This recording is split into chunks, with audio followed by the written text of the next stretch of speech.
بنو عباس نے جب بنو امیہ کی حکومت کو ختم کیا تو بنو عباس نے حکم دیا کہ اہل بیت کے دشمنوں کی ایک ایک فرد کی قبر کو کھول کر ان کی لاشوں کو سولی پر لٹکایا جائے، اور سب سے پہلے حضرت علی رضی اللہ تعالی عنہ کے قاتل عبد الرحمن ابن ملجم کی قبر کو کھود کر اس کی لاش کو نکالا جائے۔ چنانچہ اب عبد الرحمن ابن ملجم کی قبر کو کھودا گیا تو مصر کے ایک خارجی ابن ملجم نے علی کو شہید کیا۔ ابن ملجم آبائی طور پر حمیر کا رہنے والا تھا، مگر اس کی رشتہ داری مراد سے بھی تھی۔ سلطنت نجد کی شاخ کنندہ کے قبیلہ بنی جبالہ کے ساتھ بھی قربت داری تھی۔ ابن ملجم کوفہ میں نہروان پر علی کی فوج کے ہاتھوں خارجیوں کے سربراہ کے قتل کا علی سے بدلہ لینے کی نیت سے داخل ہوا تھا۔ کوفے میں اس کی ملاقات قبیلہ تمیم رباب کے 10 لوگوں سے ہوئی تھی، جن میں ایک عورت قطام بھی شامل تھی۔ یہ لوگ علی سے اپنی رشتہ داروں کی موت کا بدلہ لینے کو اکٹھے ہوئے تھے۔ قطام کے والد اور بھائی بھی نہروان میں علی کی فوج کے ہاتھوں قتل ہوئے تھے۔ ابن ملجم نے جو ہی قطام کو دیکھا تو عالم دین علی الاسلابی کے مطابق اپنے ہوش گوا بیٹھا اور کوفہ آمد کا مقصد بھول گیا۔ ابن ملجم نے قطام کو شادی کی دعوت دی تو قطام نے شادی کے بدلے اپنی شرائط رکھی کہ اسے ہزاروں سونے کی اشرفیاں، مغنیاں اور ایک غلام مرد کے علاوہ علی کی موت بطور مہر چاہیے۔ ابن ملجم نے ایک آدمی شبیب کو اپنی مدد کے لیے تیار کیا اور اس کے ساتھ شبیب بن بجرہ وردان بن مجالد بھی مل گئے۔ انہوں نے بڑی چالاکی سے کوفہ مسجد کے اس داخلی دروازے پر خفیہ مورچے سنبھال لیے جہاں سے علی مسجد میں داخل ہوتے تھے۔ 19 رمضان کو علی کوفہ کی مسجد میں فجر کی نماز کے لیے داخل ہوئے تو ابن ملجم نے زہریلی تلوار سے علی کے سر پر وار کیا، جس سے علی زخمی ہو گئے۔ شبیب کا وار ضائع گیا اور تلوار دروازے کی لکڑی میں جا لگی۔ کہتے ہیں کہ جب علی کو زخم آیا تو مسجد میں داخل ہوئے یا نماز فجر میں علی نے سورۃ انبیاء کی تلاوت کی۔ شبیب وہاں سے بھاگا مگر کندہ کے مقام پر اسے امیر نے گھیر لیا، مگر رش کی بنا پر وہ بھاگ نکلنے میں کامیاب ہو گیا۔ وردان بن مجالد اپنے گھر پلٹا مگر اس کے اقرار جرم کے نتیجے میں اس کے رشتہ دار عبداللہ بن نجیبیہ بن عبید نے قتل کر دیا۔ ابن ملجم کو ایک ہاشمی حسب نسب والے مغیرہ بن نوفل ابن حارث نے دبوچ لیا۔ علی نے حکم صادر کیا کہ اگر اس کی وفات اس زخم سے ہوئی تو ابن ملجم سے اس کا بدلہ لیا جائے۔ 2 دن بعد 19 یا 21 رمضان 661 ہجری میں 62 یا 63 سال کی عمر میں علی کی وفات ہو گئی۔ حسن بن علی نے اپنے والد علی کی وصیت کے مطابق ابن ملجم کو قصاص کے طور پر قتل کر دیا۔ عبد الرحمن ابن ملجم مرادی حضرت علی رضی اللہ تعالی عنہ کو قتل کرنے والا بدبخت شخص تھا جو حضرت علی رضی اللہ تعالی عنہ کے جانسپار سپاہیوں میں اور شیعان علی میں شمار ہوتا تھا۔ تمام جنگوں میں حضرت علی رضی اللہ تعالی عنہ کی طرف سے بہادری کے جوہر دکھاتا رہا۔ کوفے کی ایک عورت قطامہ کے عشق میں مبتلا ہوا اور یہ قطامہ وہی تھی جس کے باپ اور بھائیوں کو حضرت علی رضی اللہ تعالی عنہ نے جنگ نہروان میں خوارج ہونے کی بنا پر گرفتار کیا اور بعد میں ان کو سزائے موت دے دی گئی تھی۔ یہ حضرت علی رضی اللہ تعالی عنہ سے بغض اور دشمنی اور اپنے دل میں پال رہی تھی۔ اس نے حضرت علی رضی اللہ تعالی عنہ کے قتل کا منصوبہ بنایا اور اس کو عملی جامہ پہنانے کے لیے عبد الرحمن ابن ملجم مرادی کا استعمال کیا۔ ایک دن یہ بناؤ سنگار کر کے اور اپنے نسوائے حسن کو نمایاں کر کے عبد الرحمن ابن ملجم مرادی کے سامنے ظاہر ہوئی تو حوث کا پجاری اپنی نفسانی خواہش پر قابو نہ رکھ سکا اور اس کو اپنی طرف مائل کرنے کی کوشش کرنے لگا، لیکن اس نے اپنی ادائیں دکھائیں اور اس کو اپنے پاس نہ آنے دیا اور کہنے لگی کہ مجھ کو مکمل طور پر حاصل کرنے کا ایک ہی طریقہ ہے۔ عبد الرحمن ابن ملجم نے کہا کہ بتاؤ کتنی دولت چاہیے۔ عبد الرحمن بن ملجم ایک امیر خاندان کا اکلوتا وارث تھا۔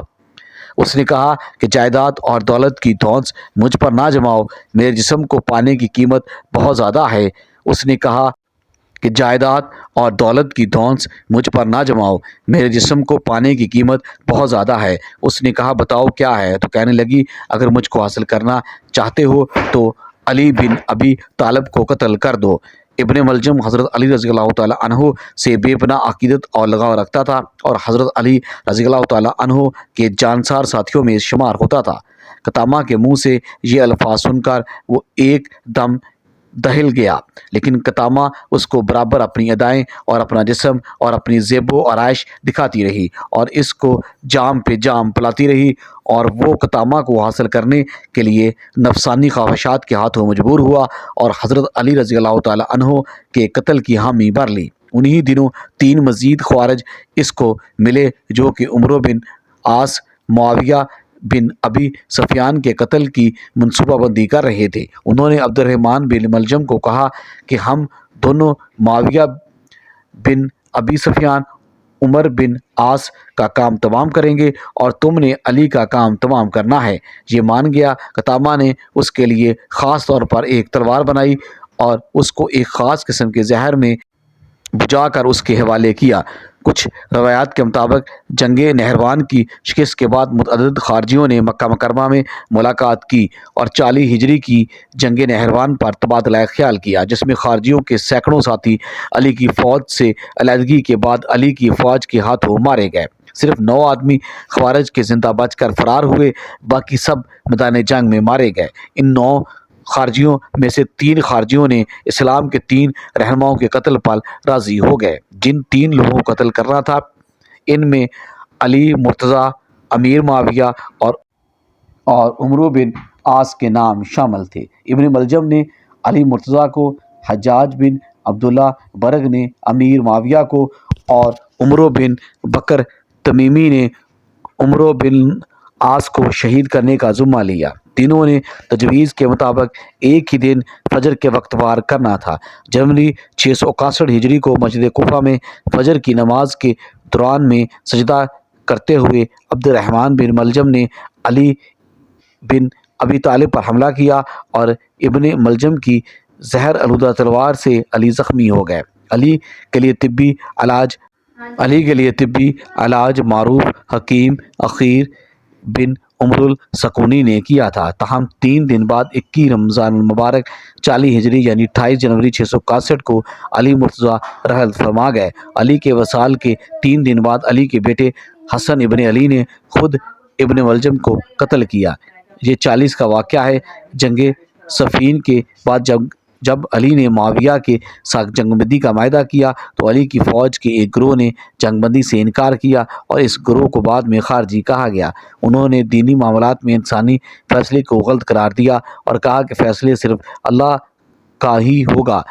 658 میں انہوں نے بیعت کی خلاف ورزی کی اور بغاوت کرتے ہوئے اعلان کیا کہ جو مسلمان ان کا ساتھ نہ دے گا وہ اسے قتل کر دیں گے۔ علی نے نہروان کی جنگ میں انہیں شکست دی۔ علی کی خلافت کے دوران میں خوارج کا قتل سب سے مشکل مراحل تھا۔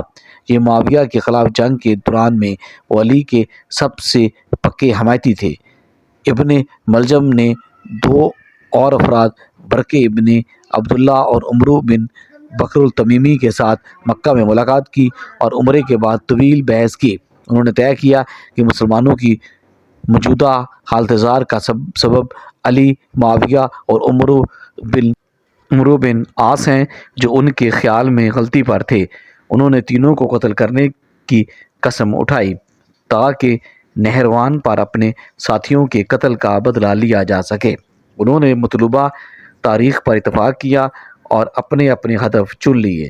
اس بارے 2 مختلف روایات پائی جاتی ہیں کہ علی کی شہادت سے قبل ان کو اپنے انجام کا علم ہو چکا تھا۔ یہ پیشگی علم یا تو انہوں نے خود کسی طور پر دیکھ لیا تھا یا پھر انہیں پیغمبر اسلام نے اس بارے میں بتایا تھا۔